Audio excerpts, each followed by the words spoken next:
Hello दोस्तों, नमस्कार। एक बार फिर से आप सभी का बहुत बहुत स्वागत है आपके अपने परिवार मैथ्स वाटिका में। दोस्तों, मैं हूं रुपेश यादव और इस वीडियो में हम लोग जानेंगे नंबर्स के बारे में। सारे कॉम्पिटिटिव एग्जाम में यहाँ से क्वेश्चन पूछे जाते हैं, इसलिए बहुत ही ध्यान से पूरा कॉन्सेप्ट आप समझिएगा। साथ ही साथ प्ले स्टोर से मैथ्स वाटिका एप्लीकेशन को डाउनलोड करके आप हमारे साथ पेड बैच में भी जुड़ सकते हैं। तो आइए शुरू करते हैं आज के क्लास को।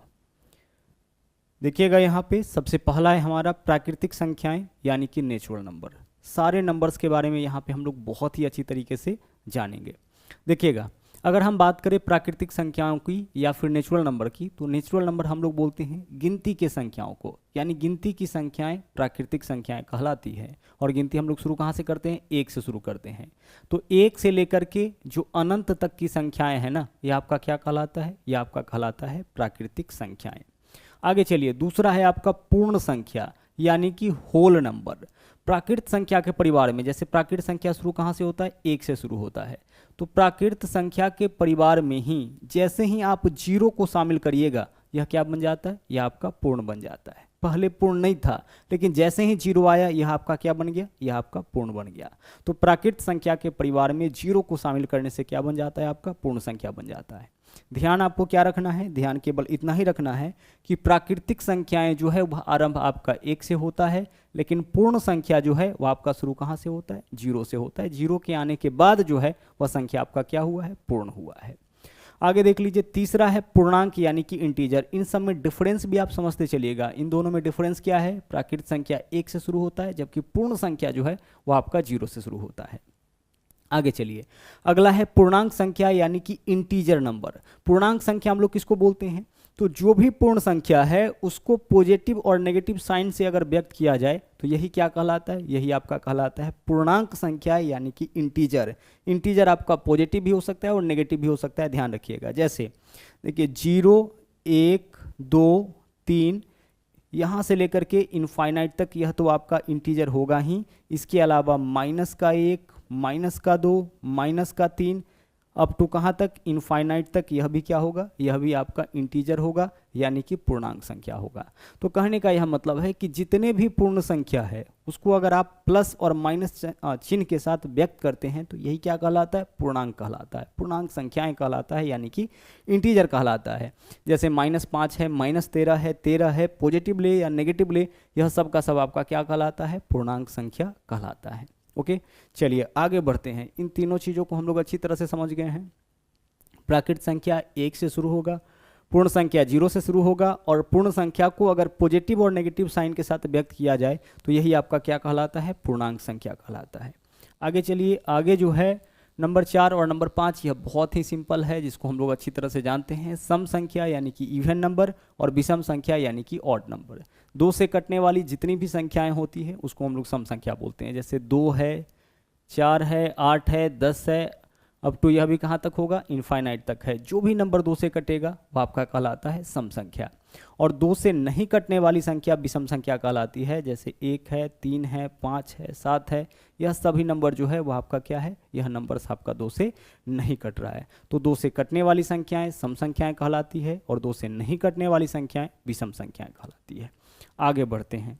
अगला जो है वह है आपका अभाज्य संख्या यानी कि प्राइम नंबर, और भाज्य संख्या यानी कि कंपोजिट नंबर। जैसा कि यहाँ पे नाम है अभाज्य, अभाज्य यानी कि जिसमें भाग न लगे वही क्या कहलाएगा? अभाज्य संख्या कहलाएगा। अंग्रेजी में इसको क्या बोलते हैं हम लोग? Prime number.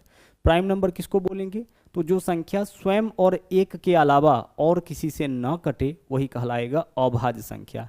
स्वयं और एक से तो दुनिया का कोई भी संख्या कट जाता है, तो स्वयं और एक के अलावा अगर कोई संख्या किसी और से न कटे तो यही क्या कहलाएगा? अभाज्य संख्या कहलाएगा। जैसे देखिए 2 किससे कटेगा? 2 या तो 2 से कटेगा या फिर 1 से कटेगा, इसके अलावा और किसी से नहीं कटता है तो यह अभाज्य हो गया। इसके अलावा 3, देखिए 3 केवल 3 से कटेगा या फिर 1 से, तो अभाज्य है। 5 अभाज्य संख्या है, 5 5 और 1 के अलावा और किसी से नहीं कटता है। 7 7 और 1 के अलावा और किसी से नहीं कटता है। 11 11 और 1 के अलावा और किसी से नहीं कटता है। 13 भी 13 और 1 के अलावा और किसी से नहीं कटता है। इस तरीके का जो भी संख्या होगा उसको हम लोग क्या बोलेंगे? अभाज्य संख्या बोलेंगे। क्या 9 अभाज्य संख्या है? 9 अभाज्य संख्या नहीं है, क्योंकि 9 1 से कटता है, 9 से कटता है, इसके अलावा यह 3 से भी कट जाता है। इन दोनों से कटने से तो कोई दिक्कत नहीं था, क्योंकि अभाज्य संख्या स्वयं और एक के अलावा और किसी से नहीं कटता है। लेकिन यह स्वयं और एक के अलावा भी कितना से कट गया, 3 से कट गया। इस वजह से इसको हम लोग अभाज्य संख्या के श्रेणी में नहीं रखते हैं। तो अभाज्य संख्या क्या है, 2, 3, 5, 7, 11, 13, 17, 19, यह सब का सब क्या है, अभाज्य संख्या है। इसमें देखिएगा कुछ और जरूरी बातें जहां से क्वेश्चंस एग्जामिनेशन में पूछा जाता है। सबसे छोटी अभाज्य संख्या कौन है, सबसे छोटी अभाज्य संख्या आपका 2 है। अच्छा, इसमें काउंटिंग करके भी पूछा जाएगा कि भाई 100 तक में कुल कितना अभाज्य संख्या है, 100 तक में। तो 100 तक में कुल मिला के ना, 100 तक में कुल मिला के 25 अभाज्य संख्या है। इसको आपको ध्यान रखना होता है, याद रखना होता है। अगर हम बात करें कि 100 तक में कुल कितना अभाज्य संख्या है, तो 25। अगर आपसे यह पूछा जाए कि भाई 50 तक में ही बताओ कि 50 तक में कुल कितना अभाज्य संख्या है, तो 50 तक में कुल अभाज्य संख्या है 15। और कभी कभी क्वेश्चन में ना 200 तक में भी पूछ दिया गया है। तो अगर आपसे पूछा जाए कि भाई 200 तक में कुल कितना अभाज्य संख्या है, तो हमारा आंसर क्या हो जाएगा, 47 हो जाएगा। 200 तक में कुल 47 अभाज्य संख्या है, 100 तक में 25 अभाज्य संख्या, और 50 तक में कितना अभाज्य संख्या है, 50 तक में आपका 15 अभाज्य संख्या। कभी कभी ऐसे भी पूछता है कि 50 और 100 के बीच में, तो 100 तक में 25 है, 50 तक में 15 है, यानी कि 10 शेष जो बचा, 25 - 15 जो शेष 10 बचा है, 50 और 100 के बीच में हो जाएगा, जो आप निकाल सकते हैं। चलिए, तो अभाज्य संख्या से क्वेश्चन क्या क्या पूछा जा सकता है। सबसे छोटी अभाज्य संख्या, आंसर हमारा क्या होगा, 2 हो जाएगा। ऐसी कौन सी अभाज्य संख्या है जो सम भी है, तो 2 एकमात्र ऐसी अभाज्य संख्या है जो कि सम है। बाकी अगर कोई अभाज्य संख्या है तो वह सम नहीं होगा, क्योंकि सम होने के लिए उसको 2 से कटना पड़ेगा, और 2 से अगर कट गया तब तो वह आपका अभाज्य रहेगा ही नहीं। तो 2 एकमात्र ऐसी संख्या है जो कि आपका अभाज्य भी है और इसके अलावा सम भी है। ठीक है, इसके अलावा क्वेश्चन क्या पूछेगा, 100 तक में कुल कितना अभाज्य संख्या, 200 तक में कुल कितनी अभाज्य संख्या, और 50 तक में कुल कितना अभाज्य संख्या। आगे चलिए, अगला है भाज्य संख्या, यानी कि कंपोजिट नंबर। किसको बोलेंगे भाज्य संख्या, अभाज्य को आपने देख लिया, भाज्य किसको बोलेंगे, जो संख्या, ध्यान से समझिएगा, जो संख्या स्वयं और एक के अलावा अन्य किसी संख्या से भी कट जाए, यानी स्वयं और एक के अलावा अगर कोई और संख्या से भी कोई नंबर कटता हो तो वह कहलाएगा भाज्य संख्या। क्या एक भाज्य संख्या है, नहीं सर, एक भाज्य संख्या नहीं है, क्योंकि एक जो है केवल 1 से कटता है। क्या 2 भाज्य संख्या है, 2 भी भाज्य संख्या नहीं है, क्योंकि 2 जो है 2 और 1 से कटता है। क्या 3 भाज्य संख्या है, नहीं। क्या 4 भाज्य संख्या है, हाँ 4 भाज्य संख्या है। 4 और 1 के अलावा 2 से भी कटता है। इसका मतलब कि पहला भाज्य संख्या कौन है, इसका मतलब है कि पहला भाज्य संख्या आपका 4 होगा, इसके बाद 6 है, इसके बाद 8 है, फिर आपका 9 है। यह सब का सब क्या है, यह सब का सब आपका भाज्य संख्या है, क्योंकि यहाँ पे ऐसे नंबर्स हैं जो स्वयं और एक के अलावा भी किसी से कटता है। तो यहाँ पे आप देख रहे होंगे कि जितने भी अभाज्य संख्या है ना, जितने भी अभाज्य संख्या, उसके केवल और केवल 2 गुणनखंड है, यानी कम से कम और ज़्यादा से ज़्यादा भी कितना गुणनखंड है, 2। जैसे 7 को लीजिए, अभाज्य है, तो 7 के गुणनखंड का संख्या देखिए, 7 1 से कटेगा और 7 से कटेगा, तो कितना गुणनखंड हो गया इसका, 2 गुणनखंड हो गया। 5 का गुणनखंड देखिए कितना है, 5 1 से कटेगा और 5 से कटेगा, तो 5 का भी 2 गुणनखंड है। यानी अभाज्य संख्या के मैक्सिमम और मिनिमम गुणनखंडों की संख्या कितना होगा, 2 होगा। अगर 2 से ज़्यादा होगा तो उसको अभाज्य में नहीं रखेंगे, और 2 से कम भी होगा तो भी उसको हम लोग अभाज्य में नहीं रखेंगे। इसी वजह से 1 को जो है हम लोग अभाज्य संख्या के श्रेणी में नहीं रखते हैं, क्योंकि 1 का अधिकतम भाजक कितना है, अधिकतम गुणनखंड कितना है, केवल 1 है, 1 को तो केवल 1 काटेगा। और अभाज्य संख्या का कम से कम कितना गुणनखंड होना चाहिए, 2, और ज़्यादा से ज़्यादा 2, और भाज्य संख्या का गुणनखंड तो 2 से ज़्यादा। तो क्या 1 का गुणनखंड 2 से ज़्यादा है, नहीं, 1 केवल 1 से कटता है। तो इस वजह से 1 न तो भाज्य है और न ही अभाज्य, ध्यान रखिएगा। 1 को हम लोग ना तो भाज्य संख्या के श्रेणी में रखते हैं और ना ही अभाज्य संख्या के श्रेणी में। इसके अलावा बाकी जो भी नंबर्स है आगे, सब या तो भाज्य होगा या फिर क्या होगा, अभाज्य होगा। तो आपको यहाँ पे एक चीज़ और ध्यान रखना है कि अभाज्य संख्या के गुणनखंडों की अधिकतम संख्या कितनी होती है, 2, और भाज्य संख्या का 2 से ज़्यादा। अब बढ़ते हैं आगे। आगे देख लीजिए, नंबर 8 और नंबर 9, यहाँ से भी क्वेश्चंस आमतौर पर एग्जामिनेशन में पूछे जाते हैं। सह अभाज्य संख्या यानी कि को प्राइम नंबर। को प्राइम नंबर किन्हीं 2 संख्या को बोलते हैं, ध्यान रखिए। इसके लिए अभाज्य संख्या होना अनिवार्य नहीं है, कोई 2 नंबर अभाज्य संख्या कहलाएगा। कब, जब उन दोनों नंबर का HCF यानी कि महत्तम समावर्तक जो है वह आपका 1 हो जाए।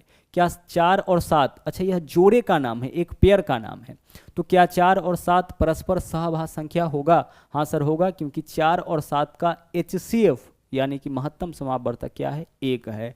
4 और 7 केवल 1 से कटेगा, इस वजह से यह क्या है आपका को प्राइम नंबर है, सह अभाज्य संख्या है। उसी तरीके से क्या 15 और 17 सह अभाज्य संख्या है? हाँ सर, 15 और 17 भी सह अभाज्य संख्या है, क्योंकि इन दोनों का महत्तम समावर्तक, इन दोनों का HCF क्या होगा? 1 होगा। ध्यान रहे, यहाँ नाम अभाज्य है तो आप ऐसे नहीं करिएगा कि नंबर्स को ढूंढिएगा कि सर यहाँ जो नंबर है 4 यह तो अभाज्य नहीं है, तो फिर यह दोनों सहअभाज्य कैसे हो गया? तो सहअभाज्य होने के लिए नंबर का अभाज्य होना जरूरी नहीं है।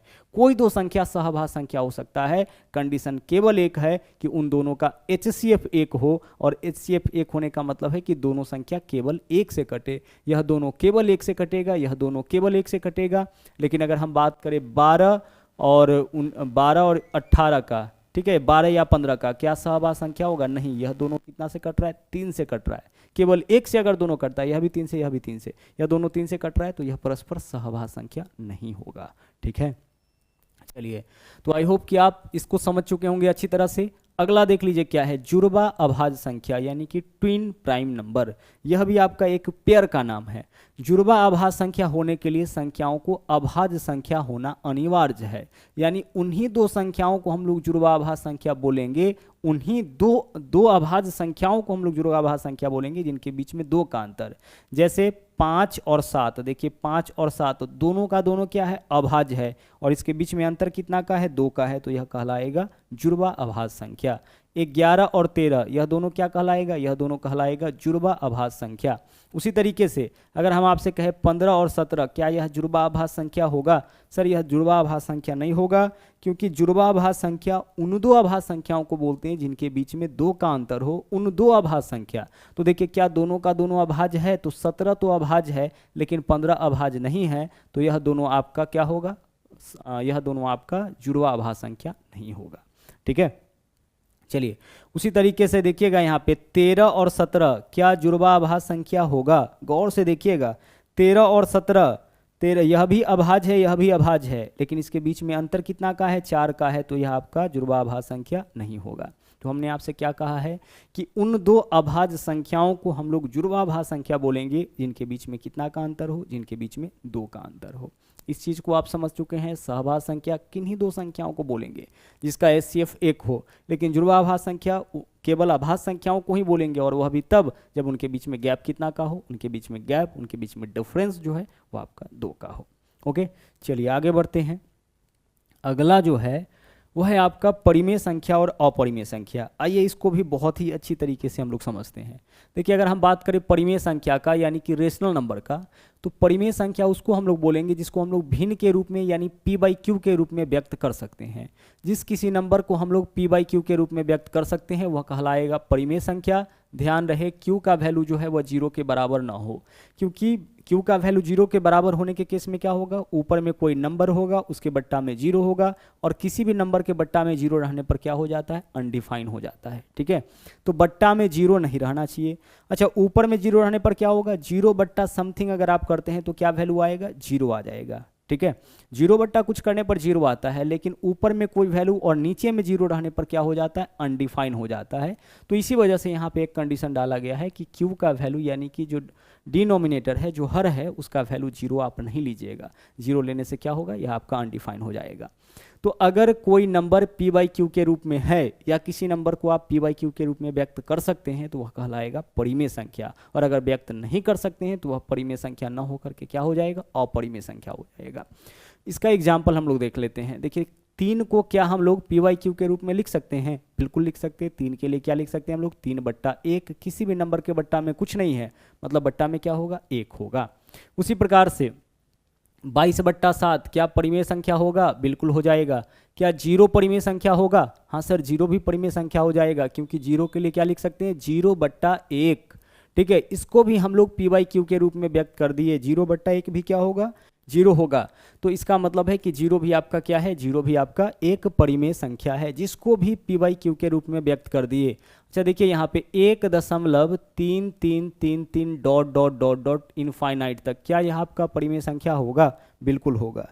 यह आपका रेकरिंग हो जाता है। 1 दशमलव के बाद अगर कोई एक ही नंबर रिपीट करता है तो इसके ऊपर हम लोग डालते हैं रेकरिंग। ठीक है, इसको हम लोग क्या बोलेंगे? रेकरिंग बोलेंगे। 3 बार आया, 1 बार लिखेंगे। अब 1 दशमलव के स्थान पर प्लस और 3 के ऊपर से एक संख्या के ऊपर से रेकरिंग हटाना होता है तो बट्टा में 1 9 लिखते हैं। मतलब इस नंबर को हम लोग क्या कर सकते हैं, पी वाई क्यू के रूप में व्यक्त कर सकते हैं। आगे रेकरिंग टॉपिक में इन चीज़ों को हम आपको अच्छी तरह से बताएंगे, ठीक है। तो दशमलव के बाद अगर कोई एक ही नंबर बार बार आया है तो वह रेकरिंग होता है और उसको भिन्न के रूप में व्यक्त किया जा सकता है। तो यह क्या है, यह आपका किसका एग्जाम्पल हो जाएगा, परिमेय संख्या का। उसी तरह से 1.738 क्या यह परिमेय संख्या होगा, बिल्कुल होगा। इसको भी हम लोग पी बाई क्यू के रूप में व्यक्त कर सकते हैं। 1.738 है ना, तो दशमलव हटाइए 1738 हो जाएगा और बट्टा में देखिए 3 अंक के बाद दशमलव है तो बट्टा में 1000 लिख लीजिए, यही तो है। इसको भी हम लोग क्या किए, पी बाई क्यू के रूप में व्यक्त कर लिए, इसलिए यह भी क्या होगा, यह भी आपका परिमेय संख्या होगा। परिमेय संख्या हम लोग उसको बोलेंगे जिसको हम लोग पी बाई क्यू के रूप में व्यक्त कर सकते हैं। अब अगला देख लीजिए, फिर दोनों को रिलेट करके पढ़ेंगे। अपरिमेय संख्या किसको बोलेंगे, जिसको हम लोग पी वाई क्यू के रूप में व्यक्त नहीं कर सकते हैं। जैसे √3, इसको आप पी वाई क्यू के रूप में व्यक्त नहीं कर सकते हैं, यह आपका अपरिमेय संख्या हो जाएगा। √9 तो आपका परिमेय हो जाएगा, ध्यान रखिएगा। √9 का वैल्यू 3 हो जाएगा तो यह परिमेय हो जाएगा। √7 यह क्या होगा, अपरिमेय संख्या होगा। इसके अलावा पाई, देखिए पाई क्या है, पाई अपरिमेय संख्या है, ध्यान रहे। पाई आपका परिमेय संख्या नहीं है, 22/7 परिमेय है, लेकिन पाई क्या है, अपरिमेय। पाई का अनुमानित वैल्यू 22/7 है, एग्जैक्ट वैल्यू 22/7 नहीं है, तो पाई क्या है आपका, अपरिमेय होता है। अब आगे देखिए, इन सब चीज़ों को आप इससे समझ सकते हैं अच्छी तरह से। देखिएगा, इस नंबर को गौर से देखिएगा, 8.1718 ... क्या आप इस नंबर को पी वाई क्यू के रूप में व्यक्त कर सकते हैं, भिन्न के रूप में व्यक्त कर सकते हैं? सर भिन्न के रूप में इसको हम कब व्यक्त करते, जब हमें यह पता लग जाता कि कितने अंक के बाद दशमलव। तो क्या यहाँ 1 2 3 4 5 अंक के बाद दशमलव है? नहीं सर, ... लिखा हुआ है, यानी इसके बाद अनंत संख्याएं हैं। यानी हमें यह नहीं पता है कि दशमलव कितने अंकों के बाद डाला गया है, जिस वजह से इसको हम लोग जो है वह भिन्न के रूप में व्यक्त नहीं कर सकते हैं। मान लीजिए 2 अंक के बाद दशमलव होता तो बट्टा में 100, 3 अंक के बाद दशमलव तो बट्टा में 1000, 4 अंक के बाद तो बट्टा में 10,000। यहाँ तो पता ही नहीं चल रहा है कि कितने अंक के बाद दशमलव है, तो इसको हम लोग पी वाई क्यू के रूप में व्यक्त नहीं कर सकते हैं, इसलिए यह क्या है, अपरिमेय है। गौर से देखिएगा, यह दोनों नंबर एक ही टाइप का है, इसमें भी रिपीट हो रहा है, इसमें भी रिपीट हो रहा है, लेकिन यहाँ पे एक ही नंबर रिपीट हो रहा है, जिसके वजह से इसको हम लोग पी वाई क्यू के रूप में व्यक्त कर सकते हैं, ठीक है, रेकरिंग के कॉन्सेप्ट से। लेकिन यहाँ पे अलग अलग नंबर रिपीट हो रहा है, इसके कारण हम लोग इसको पी वाई क्यू के रूप में व्यक्त नहीं कर सकते हैं। और यही कारण है कि पाई को भी किस श्रेणी में रखा गया है, अपरिमेय के श्रेणी में रखा गया है, क्योंकि पाई का जो वैल्यू होता है उसको अगर आप गौर से देखिएगा, 22/7 का जो मान 3.18 ... समथिंग होता है, तो उसको भी हम 3.18 के बाद ... लिखा हुआ होता है, तो उसको भी हम लोग क्या कर सकते हैं, उसको भी हम लोग भिन्न के रूप में व्यक्त नहीं कर सकते हैं, पी वाई क्यू के रूप में व्यक्त नहीं कर सकते हैं। इस वजह से जो पाई होता है उसको भी आपको कहाँ रखा गया है, अपरिमेय संख्या की श्रेणी में रखा गया है। ठीक उसी प्रकार से जब आप √7 का वैल्यू निकालिएगा ना, √7 का वैल्यू तो 2 समथिंग आता जाएगा, जिसको आप भिन्न के रूप में व्यक्त नहीं कर सकते हैं। तो इस वजह से यह सब नंबर भी आपका क्या है, यह सब नंबर भी आपका अपरिमेय है। तो अच्छी तरह से अभी तक आप पहचान चुके होंगे परिमेय संख्या यानी कि रेशनल नंबर किसको बोलेंगे, जिसको हम लोग पी वाई क्यू के रूप में व्यक्त कर सकते हैं। जैसे 22/7 ना, 3 है, 0 है, 1.3333 है, इन नंबर्स को भी हम लोग पी वाई क्यू के रूप में व्यक्त कर सकते हैं। लेकिन यहाँ पे जो भी नंबर दिया गया है, इन नंबर्स को हम लोग पी वाई क्यू के रूप में व्यक्त नहीं कर सकते हैं, ठीक है। चलिए आगे बढ़ते हैं। अगला देख लीजिए, अगला है अवास्तविक संख्या और वास्तविक संख्या, यानी कि इमेजिनरी नंबर और आगे है आपका रियल नंबर। देखिए अवास्तविक संख्या यानी कि इमेजिनरी नंबर किसको बोलेंगे, जैसा कि नाम है इमेजिनरी, यानी जिसको हम लोग केवल इमेजिन कर सकते हैं, जिसको हम लोग केवल कल्पना कर सकते हैं, ऐसे नंबर्स को हम लोग क्या बोलते हैं, अवास्तविक संख्या या फिर काल्पनिक संख्या। जैसे रूट के भीतर अगर कोई नंबर नेगेटिव चिन्ह के साथ आ जाए तो ऐसे नंबर का आप कभी कैलकुलेशन नहीं किए होंगे, कभी जोड़ने में, घटाने में, गुना भाग में इसका उपयोग नहीं किए होंगे, ठीक है। तो यह क्या है, काल्पनिक संख्या है। ऐसी संख्याओं का केवल कल्पना किया जा सकता है, ऐसा संख्या पॉसिबल नहीं है। तो इन नंबर्स को हम लोग क्या बोलते हैं, अवास्तविक संख्या या फिर काल्पनिक संख्या बोलते हैं। इसके अलावा जो भी नंबर बच गया, इस टाइप के नंबर को छोड़ दीजिए, इसके अलावा जितना भी नंबर आपका बच गया सबका सब क्या है, सबका सब आपका वास्तविक संख्या है। चाहे वह नंबर भिन्न के रूप में हो, चाहे वह नंबर रूट के फॉर्म में हो, पॉइंट के फॉर्म में हो, किसी भी फॉर्म में नंबर हो, वह नंबर आपका वास्तविक संख्या कहलाएगा। केवल इस फॉर्मेट का जो संख्या होगा, रूट के भीतर नेगेटिव चिन्ह के साथ जो नंबर आएगा, केवल वही आपका अवास्तविक संख्या यानी काल्पनिक या फिर इमेजिनरी नंबर होगा। इसके अलावा रेस्ट जो भी नंबर आपका बच गया ना, जैसा कि हमने आपको बताया, पॉइंट रहे भिन्न रहे उससे कोई फर्क नहीं पड़ता है, वह सबका सब आपका क्या होगा, वास्तविक संख्या का एग्जाम्पल होगा। ठीक है, चलिए अब बढ़ते हैं हम लोग आगे। देखिए यहाँ तक में हम लोग लगभग सभी प्रकार के नंबर को देख चुके हैं। एक बार फिर से देखिए, हम रिपीट कर देते हैं इन चीज़ों को। सबसे पहले हम लोग देखें प्राकृतिक संख्याएं। गिनती की जो भी संख्याएं हैं वह कहलाती है प्राकृतिक संख्याएं। प्राकृतिक संख्याओं के परिवार में जैसे ही शामिल किया जाएगा जीरो को, यह क्या बन जाएगा, यह आपका पूर्ण संख्या बन जाएगा। प्राकृतिक संख्या शुरू होता है 1 से, जबकि पूर्ण संख्या आपका शुरू कहाँ से होता है, 0 से होता है। अगला है पूर्णांक यानी कि इंटीजर। इंटीजर का मतलब क्या होता है, पूर्णांक का मतलब क्या होता है, पूर्णांक का मतलब होता है अंक तो पूरा पूरा होना चाहिए, यानी फ्रैक्शन इसमें नहीं बनना चाहिए, भिन्न नहीं बनना चाहिए। साथ ही साथ जितने भी पूर्ण संख्या उसको पॉजिटिव और नेगेटिव चिन्ह के साथ व्यक्त करेंगे तो यही क्या कहलाएगा, पूर्णांक कहलाएगा। पूर्ण संख्या पॉजिटिव होगा, प्राकृतिक संख्या भी पॉजिटिव होगा, लेकिन पूर्णांक क्या होगा, पॉजिटिव भी होगा और नेगेटिव भी होगा। ठीक है, -1, -2, -3, 0, 1, 2, 3, 4, 5, 6, इन सब को हम लोग सम्मिलित रूप से क्या बोलेंगे, पूर्णांक बोलेंगे। सभी में अंतर पता चल रहा होगा। आगे चलिए, अगला है सम और विषम संख्या। 2 से कटने वाला सम, 2 से नहीं कटने वाला विषम। फिर हम लोग देखिए अभाज्य संख्या और भाज्य संख्या। अभाज्य संख्या यानी प्राइम नंबर उसको बोलते हैं जो संख्या स्वयं और एक के अलावा और किसी से नहीं कटता है, या फिर जिसके फैक्टर का संख्या मैक्सिमम और मिनिमम कितना होता है, 2। और भाज्य संख्या उसको बोलते हैं जो संख्या स्वयं और एक के अलावा भी किसी और से कट जाए। आगे चलिए, अगला हम लोग देखे हैं सहअभाज्य संख्या, को प्राइम नंबर। वैसी कोई दो संख्या जिसका एचसीएफ 1 होगा उसको हम लोग सहअभाज्य संख्या बोलेंगे। जुड़वाभाज्य संख्या, वैसी दो अभाज्य संख्या जिसके बीच में 2 का अंतर होगा उसको हम लोग बोलेंगे जुड़वाभाज्य संख्या। इसके अलावा हम लोग देखें परिमेय संख्या और अपरिमेय संख्या। जिस नंबर को हम लोग पी/क्यू के रूप में व्यक्त कर सकते हैं वह कहलाएगा परिमेय संख्या, और जिसको पी/क्यू के रूप में व्यक्त नहीं कर सकते हैं वह कहलाएगा अपरिमेय संख्या। ध्यान रखना है क्यू का वैल्यू 0 नहीं होना चाहिए। अवास्तविक और वास्तविक संख्या, रूट के भीतर वैसा नंबर जो नेगेटिव चिन्ह के साथ आए वह होता है अवास्तविक संख्या। इसके अलावा जो भी नंबर आपका बचा सबका सब क्या है, वास्तविक संख्या। तो यहाँ पे हम लोगों ने जाना है नंबर्स के बारे में। आई होप कि पूरा कॉन्सेप्ट आपको अच्छी तरह से समझ में आया होगा, और अगर अच्छी तरह से समझ में आया है तो कमेंट जरूर करिएगा, साथ ही साथ लाइक और शेयर करते रहिएगा। तो मिलते हैं अगले वीडियो में फिर से कुछ नए कॉन्सेप्ट के साथ। थैंक यू, जय हिंद।